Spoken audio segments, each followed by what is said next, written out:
The fluorescent lights in the South Side Chicago Police Precinct buzz overhead like angry wasps. It's 2 in the morning, and I can taste copper in my mouth from biting the inside of my cheek during the drive here. When Sergeant Miller called, his voice was careful, measured. "Miss Baker, we have your niece and nephew here. They're safe, but we need you to come down." I'd thrown on whatever clothes I could find and driven through the blizzard, gripping my steering wheel so hard my knuckles went white. Cooper and Piper are here. They're safe. That's all that matters. But Miller doesn't lead me to the children. His hand on my elbow is firm, almost forceful, as he guides me past the waiting area where I catch a glimpse of silver emergency blankets. He steers me into an interrogation room instead. The door closes with a click that sounds too final. Miller drops a plastic evidence bag on the metal table between us. Inside is a crumpled note, and even through the clouded plastic, I can see my name scrawled across it in Sloane's handwriting. "Miss Baker." Miller's voice has lost all warmth. "Can you explain why a wealthy Lincoln Park architect would send 2 small children to a frozen industrial wasteland in the middle of a blizzard?" The words hit me like a fist to the stomach. "What? I didn't—" "Child abandonment is a felony in Illinois." He leans forward, and I can smell the coffee on his breath. "Child trafficking carries even heavier penalties. You want to start explaining?" My hands shake. This isn't real. This can't be happening. There's been a mistake, I say, but my voice comes out strangled. "I live at 2400 North Clark, Lincoln Park. The children, where were they found?" Miller's eyes don't leave my face. 2400 South Clark Street, an abandoned industrial park, during a blizzard warning, dressed in summer clothes. The difference hits me like ice water. North versus south. 1 letter. 2 completely different worlds. My address is tree-lined streets and boutique coffee shops. South Clark at that number is warehouses and broken streetlights and nowhere a child should ever be, especially not at night, especially not in January. I have to stop, breathe. I told my sister no. I sent her an email. I have proof. Miller crosses his arms.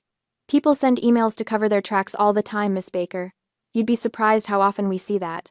12 hours ago, I was at my drafting table, racing against a deadline that could make or break my career. The city park bid. 3 years of work, compressed into one final presentation due Monday morning. When Sloane called, I was eyebrow deep in elevation drawings. "Wren, thank God you answered." Her voice had that manic edge I've learned to recognize. "I need you to watch Cooper and Piper tonight. Preston surprised me with a trip to Aspen and we're leaving in 2 hours. I can't. I told you last week I have that deadline. This is important, Wren. Family is important." The familiar guilt tried to claw its way up my throat, but I'd swallowed it down. "I will not be home tonight. Do not bring them to my apartment. I will not answer the door." I'd hung up and immediately sent an email at 3:30 p.m., just to be clear, just to have it in writing. "I will not be home. Do not bring them. I will not open the door." Now Miller is watching me like I'm a liar, like I'm the kind of person who would endanger children. "The email could have been sent after the fact," he says. "Or you could have changed your mind and panicked when they didn't show up. Can I see them?" My voice cracks. "Please, I need to see that they're okay." Something shifts in Miller's expression. Maybe it's the desperation in my voice. Or maybe he's just giving me enough rope to hang myself. He stands up. "Follow me." I push back my chair and follow him down the hall to a darkened observation room. Through the one-way glass, I see them. Cooper is wrapped in one of those silver emergency blankets, the kind marathoners wear. He's shaking so hard I can see it from here, his whole body convulsing with cold or shock or both. Piper sits next to him, clutching her stuffed bear, and her eyes are vacant, empty, like she's somewhere else entirely, somewhere her mind had to go to survive what happened tonight. My knees buckle. I catch myself on the glass. That fog descends, the one that's been my companion for 28 years. The voice that whispers, "Fix this. Protect Sloane. Take the blame. You're the responsible one. That's your job." I could do it. I could tell Miller it was all a misunderstanding, that I'd meant to say yes, that the address confusion was an honest mistake. I could make this go away for everyone. Everyone except Cooper and Piper. The Uber driver, Miller says behind me, was told their father was waiting for them. She dropped them at the curb and drove away. I close my eyes. "You should thank God for Mr. Henderson. the night security guard at the industrial park. If he hadn't heard them banging on his booth, screaming for help. Miller pauses, lets the silence fill in what he's not saying. You'd be identifying bodies at the morgue right now, Miss Baker. 2 frozen children. The blood drains from my face so fast I have to grip the windowsill. This wasn't a mistake. This was calculated. Sloane knew I said no. She read that email I checked, and the read receipt showed 3:47 p.m. She'd opened it, absorbed every word, and then she'd done this anyway. Punishment for daring to set a boundary. Punishment for choosing my career over her convenience. She'd sent them to die. I turned to face Miller. My hands are still shaking, but my voice is steady. I didn't call that Uber. I have the email I sent refusing to babysit. I have proof I told her no. I meet his eyes and don't look away, and I'm not covering for her this time. The words feel like stepping off a cliff. 28 years of conditioning, of being the good daughter, the reliable sister, the family fixer, all of it crumbles away. Miller studies my face for a long moment. Then he motions back toward the hallway. Let's go back to the table, Miss Baker. We'll start from the beginning. Miller's phone sits on the metal table between us like a grenade. You said you can prove you told her no. Let's see it. My fingers fumble with my phone, pulling up the email thread. The timestamp glares back at me. 3:30 p.m. Read receipt. 3:47 p.m. I slide the phone across to Miller, watching his eyes scan the words I'd typed 12 hours ago, back when I'd still believed a clear boundary might be enough. I need to make a call, I say. My voice sounds hollow. Declan, her husband, he's in Cleveland for a conference. He can verify I never agreed to this. Miller studies me for another long moment, then nods. FaceTime. I want to see his face when he answers. My hands shake as I dial. The phone rings once, twice. Then Declan's face fills the screen, the quiet hum of a hotel room behind him. He rubs his eyes, looking exhausted. Ren? His voice is rough with sleep. I just got into Cleveland. It's 3 a.m, what? Miller leans into the frame. Mr. Montgomery, this is Sergeant Miller, Chicago Police. I need you to verify something for me. Did your wife tell you that her sister agreed to watch your children tonight? Declan's face goes white. Actually white, like someone pulled a plug and drained all the blood out. Watch the kids? Ren's working tonight. She told Sloane she couldn't. He stops. I watch understanding crash over him like a wave. Where are Cooper and Piper? Safe, Miller says. Barely. They were dropped off at an abandoned industrial park on the south side during a blizzard. We found them at 2400 South Clark Street. South Clark? Declan's voice cracks. Ren lives on North Clark. How did... Another pause. Longer this time. When he speaks again, his voice is ice. I need to access my home security system. Ring camera. Give me 2 minutes. Miller and I sit in silence while Declan works. I can hear him typing, muttering under his breath, the fury building in each keystroke. Then my phone buzzes. A video file. Miller opens it on his department laptop. The timestamp reads 5 p.m. Our house. The front door. Sloane staggers into frame. A wine glass dangles from her left hand, the stem gripped so loosely it's a miracle it doesn't shatter on the floor. She's swaying, actually swaying, like a tree in high wind. Cooper appears, his voice small on the recording. Mommy, where's our coats? She doesn't answer, just pushes him toward the door with her free hand. Piper comes next, wearing a summer dress in January. Sloane shoves them both outside and the door slams. Not once does she look at her phone. Not once does she check the Uber destination. She sends her children into a blizzard in summer clothes and goes back inside for more wine. Miller's jaw tightens. I'll need that file sent to this email address. Already done, Declan says through the phone. His voice sounds like gravel. I'm getting on the next flight back. Don't let her anywhere near my kids. The call ends. Miller closes his laptop with a click that echoes in the small room. You're cleared, Miss Baker. I'll need your formal statement, but you're not being charged. He stands. Your sister, however, will be arrested for child endangerment the moment we locate her. The relief should feel bigger. Instead, it's just a small crack of light in a very dark room. 4 hours later, I'm sitting in the precinct's waiting area when they arrive. Preston and Lenore Baker sweep through the doors like they own the building, their designer luggage still tagged from the airport. They must have turned around mid-flight when Miller contacted them. They walk right past the room where their grandchildren are wrapped in blankets, still shaking. Walk right past them without a glance. Preston spots me and changes trajectory. Lenore follows, her heels clicking on the linoleum like a countdown. "Ren," Preston's voice is clipped. "We need to talk. Privately. I'm not leaving the children. The children are fine."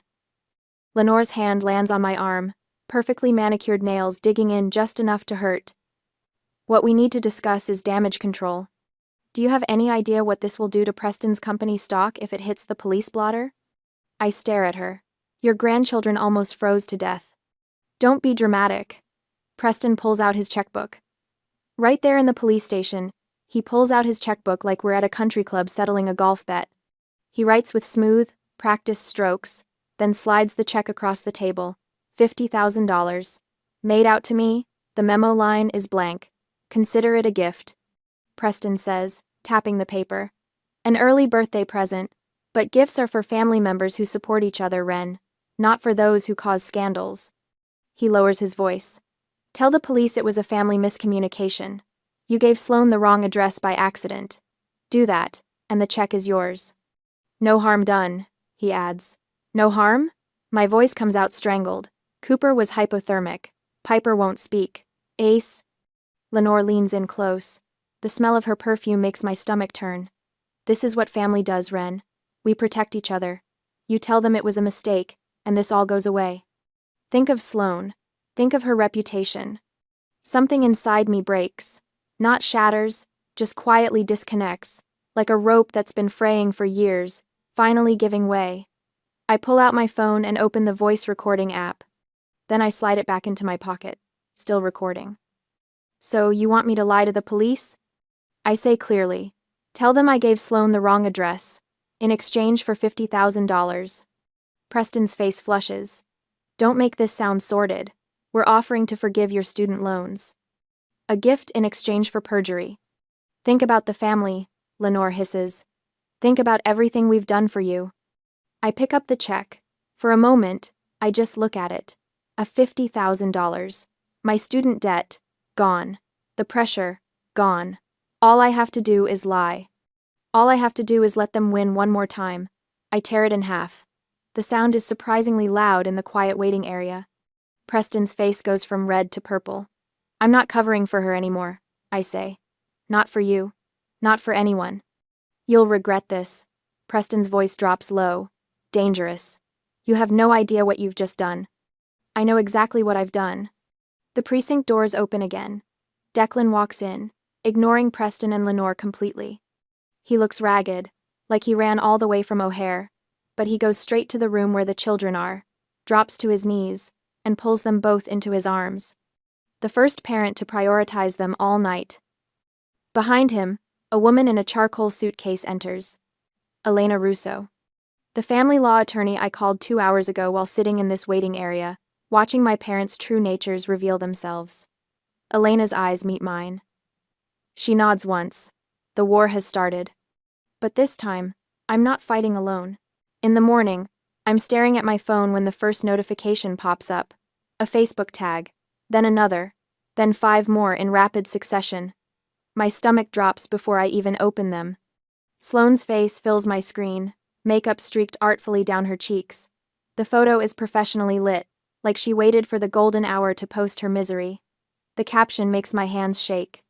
When your own sister turns against you during the darkest moment of your life, I trusted her with my babies. I don't understand what went wrong, praying for understanding and forgiveness. The comments are already piling up. Dozens of them. Hundreds. Oh my God, Sloan, I'm so sorry. Family should stick together. This is awful. What kind of sister does this? My phone rings. Aunt Carol. I silence it. It rings again.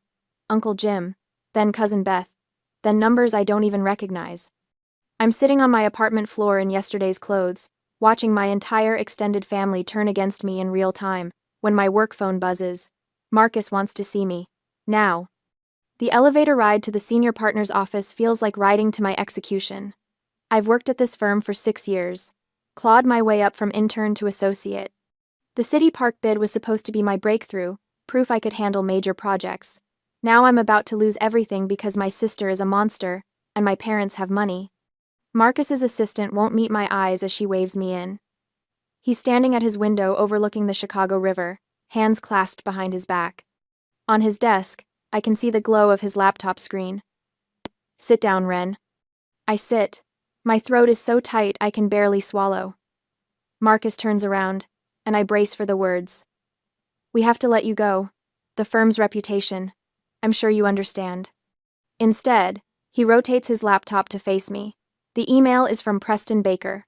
Subject line: urgent matter regarding employee conduct. I skim it. Each word a fresh knife wound. Child endangerment. Police investigation. Unfit to represent the firm.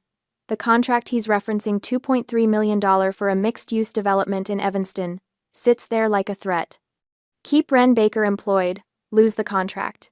Mr. Baker sent this to me and the other 3 senior partners at 6:42 this morning, Marcus says.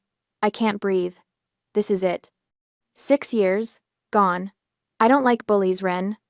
My head snaps up. Marcus closes the laptop with a deliberate click. I've known Preston Baker for 15 years. He's a mediocre developer who inherited his father's company and has been coasting ever since. His contracts are never as valuable as he claims, and his threats are usually empty. The $2.3 million is actually $1.8 million, and we both know it. Marcus sits down across from me. More importantly, I called Sergeant Miller this morning. He told me what really happened. Showed me the ring footage. The relief hits so hard I have to grip the chair arms. You're not firing me? Firing you. Marcus actually laughs, but there's no humor in it. Ren, you just saved 2 children from freezing to death. Your sister belongs in jail, and your father belongs in the same cell for trying to cover it up. He leans forward. You have the firm's full support, whatever you need. Take paid leave if you need time to handle the legal battle. Use our attorneys if it helps. But you are not losing your job over this. Something cracks open in my chest. For the first time in 3 days, I can take a full breath. I don't know what to say. Say you'll bury them. Marcus's eyes are steel. People like your father think money makes them untouchable. Prove him wrong. When I leave his office 20 minutes later, I'm crying in the elevator. But these aren't tears of despair anymore. That evening, I'm at the hotel where Declan has set up temporary residence with Cooper and Piper. It's an extended stay place in Lincoln Park, close enough to my apartment that I can walk over, close enough that the kids don't feel completely uprooted. The room smells like pasta sauce. Declan is at the kitchenette, stirring a pot of spaghetti while Cooper sits at the small table, pencil moving carefully across paper. Aunt Ren! Piper crashes into my legs, and I scoop her up. She's warm and solid and alive. Hey, Butterfly. What are you drawing? Cooper's teaching me buildings. She wriggles down and drags me to the table. Cooper's sketch is surprisingly good. Clean lines, proper perspective. It's my apartment building, rendered in careful detail. This is amazing, Coop. He shrugs, but his ears turn pink. You made it look easy when you showed me your drawings. We eat dinner together. Real dinner, not the frozen meals I usually microwave. Declan made garlic bread. There's salad. Piper tells me about a butterfly she saw even though it's January and I'm pretty sure she imagined it. Cooper stays quiet but eats 3 helpings. It feels normal. Bizarrely, impossibly normal. After dinner, while Declan does dishes, Piper climbs into my lap on the couch. Aunt Ren? Her voice is small. Are you mad at Mommy? Every answer I could give feels like a landmine. I choose my words carefully. I'm sad she made choices that hurt you. Piper nods against my shoulder. She was drinking the special juice, the kind that makes her voice loud. Wine.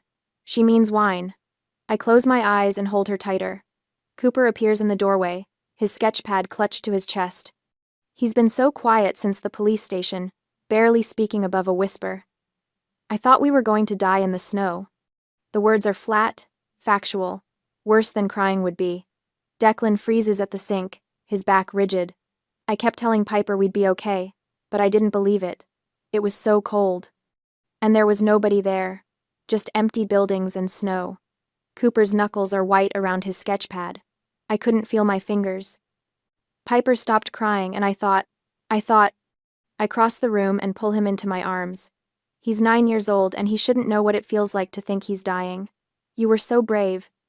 I whisper into his hair. You kept your sister safe. You found help. You were so brave. I don't want to be brave. His voice cracks. I want to be a kid. Later, after both children are asleep in the bedroom, Declan and I sit in the dim kitchenette. He's drinking coffee even though it's nearly midnight. I'm drinking tea that's gone cold. I've been blind, he says finally. She's been drinking for years, hasn't she? I could lie. Protect Sloane one more time. But Cooper's words are still echoing in my head. I thought we were going to die. Yes, since before Piper was born. Declan's jaw tightens. You knew. I knew. I covered for her. I made excuses. The confession tastes like ash. I thought I was helping. I thought if I just supported her enough, loved her enough, she'd stop. We can't fix people who don't want to be fixed.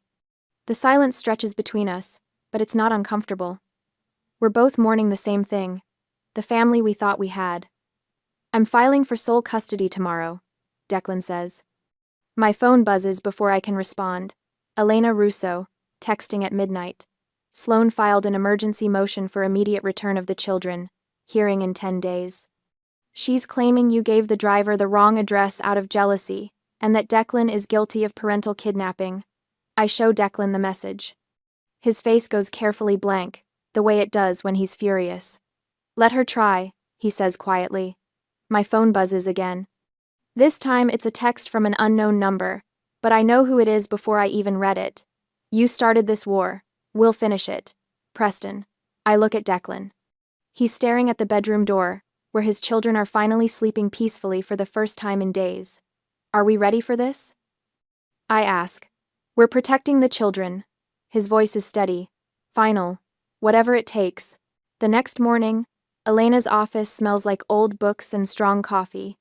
We sit in leather chairs that probably cost more than my monthly rent, and she's laying out her battle plan with the precision of a surgeon marking incision points. We're not going for the knockout in the preliminary hearing, she says, sliding a yellow legal pad across the desk. Her handwriting is sharp, angular. We're setting a trap. Declan leans forward. But we have the email, the ring footage. We can end this now. The footage shows negligence, maybe intoxication, Elena counters, tapping her pen against the pad. But a good lawyer and Preston will hire the best will argue it was a momentary lapse in judgment, not criminal intent. They'll plead for rehab and family therapy. You want that? No, I say instantly. Then we need her to lie, Elena says. If she testifies under oath that you agreed to watch them, and we prove she's lying, that destroys her credibility completely. It proves she's manipulative and unfit. That's how we get full custody, not just temporary. She looks between us. She'll feel confident, she'll double down. And when we prove she lied under oath in the custody trial, Judge Okonkwo will throw the book at her. Declan's jaw tightens. How long do we have to wait? 30 days after the preliminary. Court schedules are backed up. Elena closes the legal pad with a snap. Can you both hold your nerve that long? Kine. I think about Cooper's shaking hands, Piper's vacant stare through the police station glass. I think about Sloane's wine glass caught on camera, the way she shoved them out the door into a blizzard. Whatever it takes, I say. On the preliminary hearing, the Cook County Family Court is all dark wood paneling and fluorescent lighting, the kind of institutional space designed to make you feel small. The gallery benches are hard, unforgiving. I chose my outfit carefully this morning, a simple gray sweater, no jewelry, my hair pulled back. I want to look exhausted, defeated. It's not hard to fake. Sloane sweeps in 20 minutes before the hearing, wearing cream-colored wool and understated pearls. Her makeup is perfect, her expression carefully composed into wounded dignity. She doesn't look at me as she takes her seat at the plaintiff's table.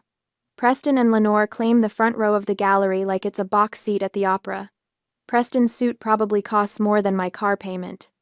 Lenore's perfume reaches me 3 rows back, something expensive and cloying. When Judge Patricia Okonkwo enters, we all rise. She's a tall black woman with silver-streaked hair and the kind of face that's seen every lie the legal system has to offer. Her eyes sweep the courtroom with the efficiency of someone who has no patience for games. "Be seated." Her voice cuts through the nervous shuffling. "Let's proceed." Sloane's attorney is a smooth-talking partner from some downtown firm Preston probably plays golf with. He calls Sloane to the stand, and she takes the oath with her hand on the Bible, her voice clear and steady. "Miss Baker Montgomery," the attorney begins, "can you tell the court what happened on the night of January 14th? Sloane dabs at her eyes with a tissue, though I notice they're dry. "I was supposed to leave for a business trip with my father. I'd arranged for my sister Wren to watch Cooper and Piper. She'd agreed to babysit." My fingernails dig into my palms. "How did you arrange this?" the attorney prompts. "We spoke on the phone that afternoon. She said yes, to send them over." Sloane's voice wavers, perfectly calibrated. "I gave the Uber driver her address 2400 North Clark Street, where Wren lives in Lincoln Park. I don't know how the children ended up on the south side. Perhaps the driver made a mistake. Perhaps there was confusion." Elena sits beside me, writing in her legal pad. She doesn't object, doesn't interrupt, just lets the lies stack up, like kindling, waiting for a match. "Are you certain your sister agreed to watch the children?" the attorney asks. "Absolutely certain. She said yes on the phone. I would never have sent them otherwise." The tissue comes up again. This time Sloane actually squeezes out a tear. "No further questions, Your Honor." Judge Okonkwo looks at Elena. "Cross-examination?" Elena rises slowly. She's wearing a charcoal suit that makes her look like a blade. "Just a few questions, Your Honor." She approaches the witness stand, and I can see Sloane's shoulders relax slightly. "This will be quick. Painless. Miss Baker Montgomery, you testified that your sister verbally agreed to babysit. Is that correct?" "Yes." "And you gave the driver her Lincoln Park address?" "Yes, 2400 North Clark." "You're certain she agreed? Under oath, you're testifying that Wren Baker told you yes?" Something flickers in Sloane's eyes. Uncertainty, maybe, or the first whisper of suspicion, but she's committed now. She can't back down in front of Preston and Lenore, in front of the judge. "Absolutely certain," she said yes. Elena nods slowly, like she's accepting this answer. "No further questions, Your Honor." That's it. No email, no ring footage, no dramatic reveal. Sloane's attorney looks confused, and I can see Preston lean forward, whispering something to Lenore. Judge Okonkwo reviews her notes. "This appears to be a family miscommunication that resulted in a dangerous situation. Miss Baker, I'm troubled that you didn't ensure clearer arrangements for the children's safety." The words land like stones. I force myself not to react. However, given the circumstances and the lack of clear evidence, I'm maintaining the status quo. Mr. Montgomery retains temporary custody. Miss Baker Montgomery, you're granted supervised visitation twice weekly, supervised by a court-appointed social worker. The gavel comes down. Next case. The courtroom empties into the marble hallway, and Sloane is immediately surrounded by Preston and Lenore. Their smiles are triumphant, vicious. Preston catches my eye as I pass. He steps deliberately into my path. "You should have taken the check, Wren."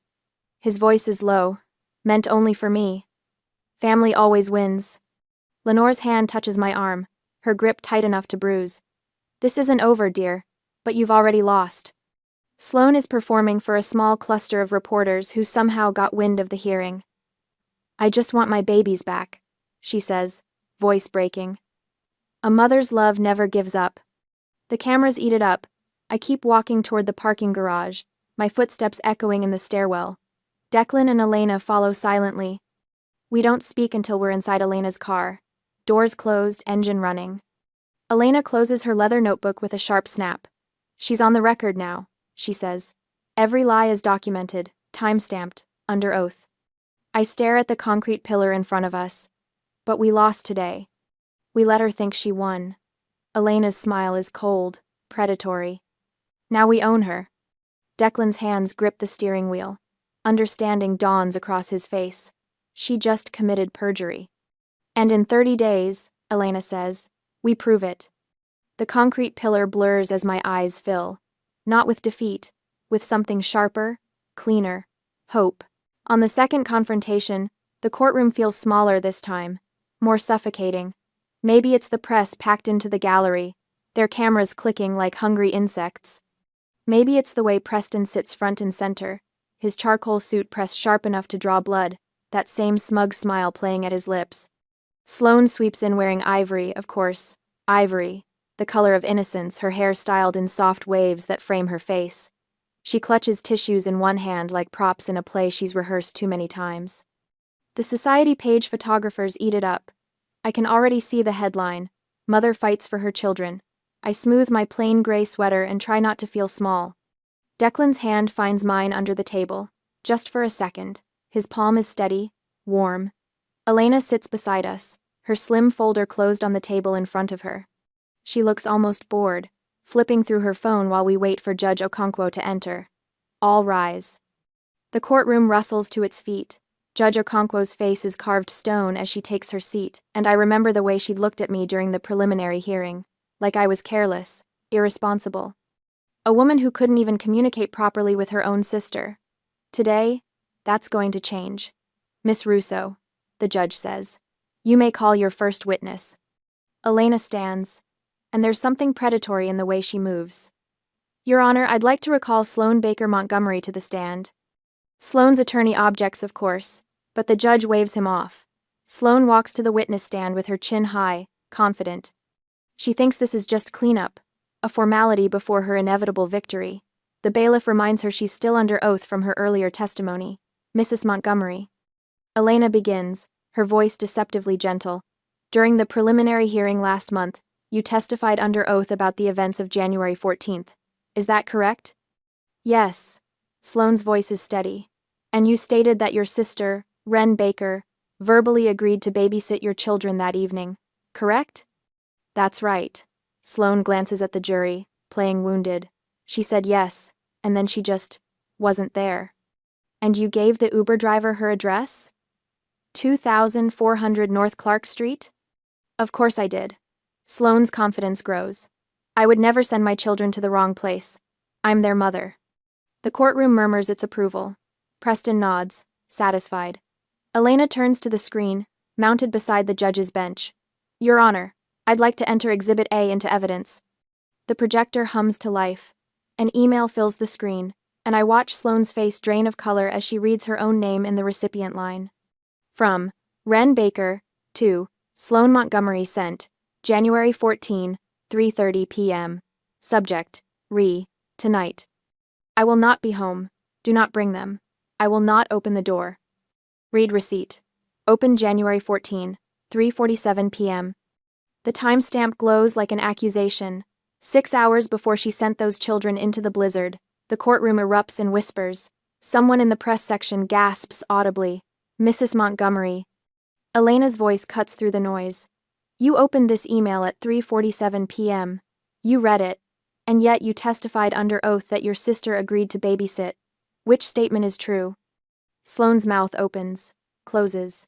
Her lawyer is on his feet, objecting, but Judge Okonkwo silences him with a look that could freeze fire. "Answer the question, Mrs. Montgomery." I forgot about the email. I thought." "You forgot an email you opened 6 hours before the incident?" Elena doesn't raise her voice. She doesn't need to. An email that explicitly stated, in capital letters, that Miss Baker would not be home? The tissues in Sloane's hand are shredded now, little white flakes falling to the floor. "Let's move on," Elena says. "Your Honor, I'd like to play Exhibit B." The screen shifts to video footage. I recognize the angle immediately, the Ring camera from Sloane and Declan's front door. The timestamp reads 5 p.m. The Sloane on screen is nothing like the Sloane on the witness stand. Her hair is messy, her cashmere sweater askew. She's holding a wine glass in one hand, and when she moves, she sways. Not dramatically, just enough to notice. Cooper appears at her side, already wearing his jacket. "Mommy, where's our coats?" Sloane ignores him. She opens the door, the blizzard is visible even through the camera, snow driving sideways, and ushers both children outside. Piper is wearing a thin cotton dress amidst a blizzard. The gallery reacts with audible horror. I hear someone say, "Oh my God." Sloane never checks her phone, never confirms the address with the Uber driver idling at the curb. She just closes the door, wine glass still in hand, and the last image before the footage ends is Cooper's small face turning back toward the house, confused and frightened. Judge Okonkwo's expression has gone from stone to thunder. "Mrs. Montgomery," Elena says, and her voice is sharp enough to cut. "Were you intoxicated when you sent your children out into a blizzard warning, without proper winter clothing?" "I had 1 glass." "1 glass? The footage shows you holding wine at 5 p.m., hours before your scheduled flight. How many glasses had you consumed by that point?" Sloane's lawyer tries to object again. The judge overrules him without looking away from Sloane. "I don't remember exactly." "You don't remember?" Elena nods slowly. "Just like you didn't remember the email." My hands are clenched so tight my nails cut into my palms. Declan's breathing has gone shallow beside me. "Your Honor," Elena continues, "I have one final piece of evidence. Exhibit C." She presses play on the audio file, and Preston's voice fills the courtroom, crystal clear, unmistakable. "Consider it a gift, an early birthday present." My mother's voice follows, saccharine and poisonous. "Tell them you gave her the wrong address. These things happen." Preston again, "Do that, and the check is yours." The recording continues for 30 seconds. 30 seconds of my parents trying to buy my silence, to make me complicit in endangering their own grandchildren. Preston is on his feet, his face purple. "That recording is illegal. She didn't have permission." "Your conversation took place in a police station waiting area, Mr. Baker," Judge Okonkwo says, and her voice could shatter glass. "There is no reasonable expectation of privacy in a public municipal building. The recording is admissible. Sit down." He sits. The judge turns to Sloane. "And I've never seen anyone look so small on a witness stand. Mrs. Montgomery, you have committed perjury in my courtroom. You have demonstrated a pattern of reckless endangerment of your own children. You have shown a willingness to lie under oath to obtain custody of children you nearly killed through negligence." She pauses, and the silence is deafening. "Bailiff, detain the witness." Sloane screams, actually screams, a high-pitched wail that echoes off the wood-paneled walls. Her lawyer is protesting, but 2 bailiffs are already moving toward the witness stand. "Your Honor, please. You will be charged with perjury, child endangerment, and reckless conduct." Judge Okonkwo continues, her voice cutting through Sloane's sobs. "You have betrayed every trust placed in you as a mother and as an officer of this court." The bailiffs take Sloane by the arms. Her mascara is running now, black streaks down her ivory dress. She's crying real tears, the kind that come from genuine fear rather than performance.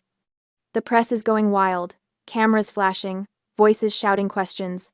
Preston tries to stand, to say something, but Judge Okonkwo's glare pins him to his seat like a butterfly to cork. "As for the custody matter," the judge says, turning to her notes, "I am awarding sole legal and physical custody to Declan Montgomery, effective immediately. Sloane Montgomery's parental rights are terminated pending the outcome of her criminal trial." She looks at me, and for the first time, there's something almost kind in her expression. "Wren Baker is designated permanent emergency guardian, Mr. and Mrs. Preston Baker. Your visitation rights are suspended pending psychological evaluation. All court costs, and Miss Baker's legal fees, are the responsibility of Mrs. Sloane Montgomery." The gavel comes down like a gunshot. Sloane is let out in handcuffs, still crying, her perfect hair coming undone. Preston and Lenore sit frozen, their empire of control crumbling around them in real time. The press swarms them, microphones thrust forward, questions overlapping in a cacophony of scandal. Declan pulls Cooper and Piper close. They've been waiting in the hallway with a court advocate, but someone brings them in now, and Piper runs straight to her father's arms. "I'm crying. I can't help it." But these aren't tears of triumph, they're relief. Pure, overwhelming relief that it's finally over. Elena closes her folder with a quiet snap and gives me the smallest nod. Justice served. 3 years pass like water finding its level. The trees along Lincoln Park turn gold again, the 3rd autumn since that frozen night, and I'm standing in the crowd at Millennium Park watching Mayor Reyes cut the ribbon on the Safe Harbor Garden. The design won the city bid. My design, the one I almost sacrificed to answer Sloane's call that January night. Reporters cluster around the mayor, cameras flashing, but I'm watching the children streaming toward the play structures. The centerpiece is a climbing tower with protective netting, inspired by Cooper's hotel sketches during those first terrible days. Not a memorial, a sanctuary. Marcus claps me on the shoulder. Hell of a thing, Baker.